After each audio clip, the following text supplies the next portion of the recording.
പോലും ഒരു കൗതുകത്തിന്റെ പുറത്ത് ചോദിക്കുക കേട്ടോ. സാറിന് എങ്ങനെയാണ് ആദ്യം ഇതിലേക്ക് ഒരു ഇൻട്രസ്റ്റ് വരുന്നത്? ഞാനൊരു 10-25 വർഷമായിട്ട് ഈ ഒരു ഹ്യൂമൻ ട്രാൻസ്ഫോർമേഷൻ അല്ലെങ്കിൽ മനുഷ്യനെ അവൻ്റെ ഒരു ഇപ്പോൾ ഏത് തലത്തിലാണോ നിൽക്കുന്നത് അതിൽ നിന്ന് വേറൊരു തലത്തിലേക്ക് ഉയർത്തുക എന്ന് പറയുന്ന ഒരു മേഖലയിൽ തന്നെ പ്രവർത്തിക്കുന്ന ആളാണ്. ബിസിനസ്സൊക്കെ ഒരു വശത്ത് നടക്കുന്നുണ്ടെങ്കിൽ പോലും ഉം.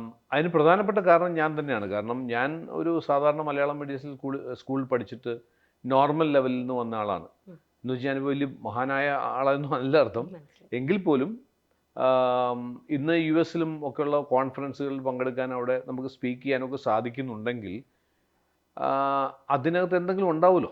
അതെ, അപ്പം തീർച്ചയായും. അപ്പം ഞാൻ നോക്കുമ്പോൾ അതിനകത്ത് വലിയ കാര്യങ്ങളൊന്നുമില്ല. അത് ബേസിക്കായിട്ട് നമുക്ക് തന്നെ പ്രാവർത്തികമാക്കാവുന്ന ചില കാര്യങ്ങൾ മാത്രമാണ്. ഇപ്പോൾ ബേസിക്കായിട്ട് നമ്മൾ നോക്കിയാൽ നമ്മളൊക്കെ ജനിച്ചു വീഴുന്ന സാഹചര്യങ്ങൾ പോലും നോക്കിയാൽ നമ്മൾ സ്റ്റോർ ചെയ്യുന്ന ഒത്തിരി ഡേറ്റ ഉണ്ടല്ലേ. നമ്മൾ ജനിക്കുന്നതിന് ഒരു 3 മാസം മുമ്പ് മുതൽ നമ്മുടെ ബ്രെയിൻ സ്റ്റോർ ചെയ്ത് തുടങ്ങുമെന്ന് പറയാം ഡേറ്റ. അതെ, അതെ. ഈ ഡേറ്റയെ ബേസ് ചെയ്തുള്ള ചിന്തകളാണ് നമ്മളൊക്കെ ഉണ്ടാകുന്നത്.